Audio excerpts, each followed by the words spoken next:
Essa é uma aula do nosso tutorial do LTSpice. A aula de hoje nós vamos ver como fazer circuitos chaveados no LTSpice. Então a gente vai começar a operar o MOSFET, não como amplificador, mas sim o MOSFET como chave. Esse aqui é um circuito bem simples, esse aqui é um conversor buck, mas a ideia aqui de usar um conversor chaveado é a mesma de fazer para um half bridge, para um full bridge, para uma ponte H ou até mesmo para um inversor trifásico. A ideia é exatamente a mesma. O que a gente vai fazer aqui? A gente colocamos uma fonte CC. Até vou fazendo aqui junto para vocês verem como é que é. Nós vamos colocar uma fonte voltage para ser nossa fonte de entrada. Então a gente vai colocar aqui 24 volts. Nós vamos pegar um nosso MOSFET. Para o MOSFET eu vou usar o NMOS. Vamos rotacionar ele, Ctrl R, Ctrl R, Ctrl R. Agora nós precisamos botar um sinal de gate, entre gate e source, para esse MOSFET. Nós vamos botar outra fonte voltage. Vou rotacionar ela para ficar mais fácil. Então a ideia é que esse MOSFET aqui, quando estiver ativo, ele vai permitir que essa fonte V3 aqui, ela vai aparecer nesse terminal. Quando esse MOSFET não estiver ativo, então ele abre e aqui nós não temos tensão. Okay? O erro mais comum que eu vejo os alunos fazer é essa fonte do gate, em vez de ligar entre gate e source, no MOSFET eles ligam entre gate e zero. Tá? Se vocês fizerem essa ligação aqui, gate 0, ela não vai funcionar. Vocês têm que fazer a ligação entre gate e source, porque para o MOSFET chavear é a diferença de potencial entre gate e source, ou seja, VGS, que nos importa, e não a tensão de gate. O que acontece é que esse valor, se nós deixarmos o circuito simplesmente assim, aqui vai aparecer uma quadrada, né, entre 0 e 24. Então a gente faz um pequeno filtro aqui, um filtro passa baixa, CL, para que aqui na nossa carga nós tenhamos um valor CC e não mais uma pulsante entre 0 e 24. Ao fazer isso, esse filtro LC passa baixa passa a filtrar esse sinal quadrado aqui, e o problema que surge é que quando essa chave tenta abrir, a corrente nesse indutor não vai a zero, né? Ela tende a se opor a essa variação brusca, e a corrente nessa chave tende a infinito, daí acaba queimando a chave. Então, para quando essa chave abrir, a gente dá um caminho de baixa impedância, a gente coloca um diodo aqui, para permitir esse indutor conduzir pelo diodo. Se você fizer essa simulação, ela, dependendo, eu já vi alguns alunos fazerem funcionar assim, outros não. A questão toda é que esse MOSFET NMOS aqui, padrão dele, normalmente ele não é otimizado para trabalhar como chave. Então, se vocês deixarem esse NMOS padrão, ele não funciona. Então, a gente vai vir aqui e vamos escolher algum MOSFET que a gente saiba que é para operar como chave. Por padrão, eu acabo quase sempre usando o IRF 530, IRF 540, porque são... Vamos só aumentar aqui para ficar melhor no vídeo. São MOSFETs simples de achar, da família IRF.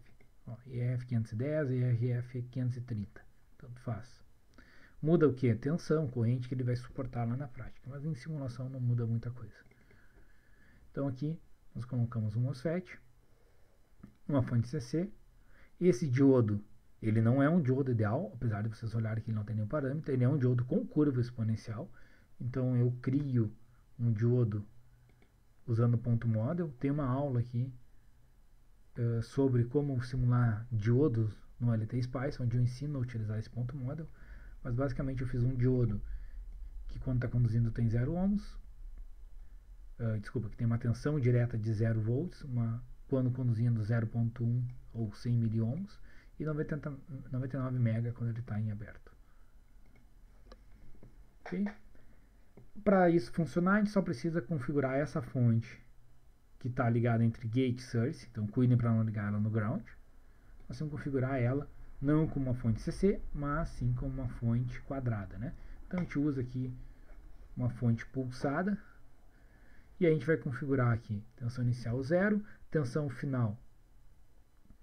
Para esses MOSFETs funcionar, normalmente essa tensão tem que ser bem acima de 9 volts.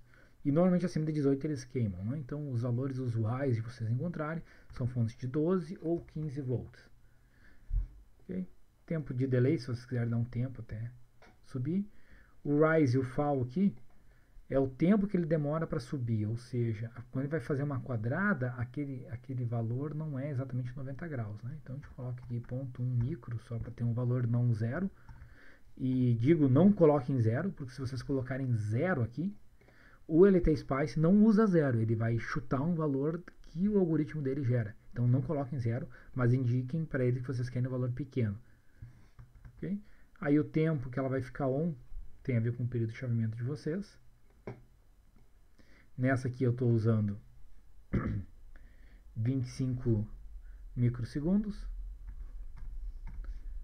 que ela fica on, e em 50 microsegundos é o tempo total, né? Então um Dutch Cycle de 50%. Nos 50 micro ele vai ficar metade do tempo, que é os 25 micro ligado, e metade do tempo, que é os outros 25 micro desligado. Tá? Se vocês mudarem aqui, vocês vão ter 20, mas o total ainda é 50. Okay? Então vai ficar 20 micro ligado e 30 micro desligado. Vou deixar aqui 50 micro. Tudo bem? Então essa simulação aqui eu fui montando com vocês, mas é a mesma que nós já tínhamos aqui. Só temos que mudar aqui esse diodo para ser o diodo que nós queremos. Não esse diodo padrão aqui, mas o que nós chamamos lá de meu diodo. Então, dessa maneira a gente consegue simular esse circuito, só botando os valores de L e C. Essa simulação ela está totalmente disponível para vocês. Tem aqui na descrição do vídeo, tem um link para vocês baixarem. Vocês podem fazer essa simulação.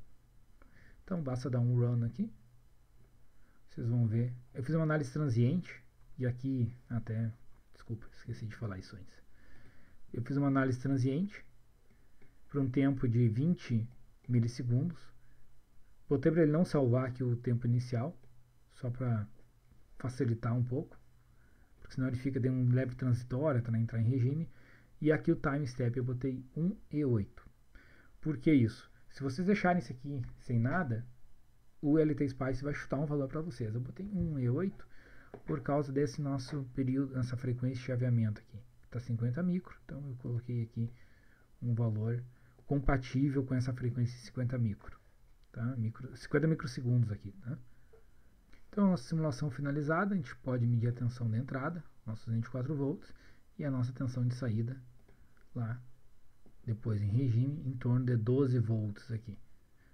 Obviamente, como é um conversor buck, a relação do ganho estático, que é a tensão de entrada, é a relação entre entrada e saída dele aqui, por ser um Dutch Cycle de 50%, é 50%. Então, esses 24 volts são 12 por causa disso. Se nós diminuirmos esse tempo aqui para 20, esses 12 volts vão cair. Se nós subirmos isso para 30, esses 12 volts vão subir. Okay? Então, a ideia dessa aula foi mais mostrar para vocês detalhes de não utilizar, então, o diodo padrão. E não esquecer que a tensão para chaveamento do MOSFET é entre gate e source, não entre gate e zero.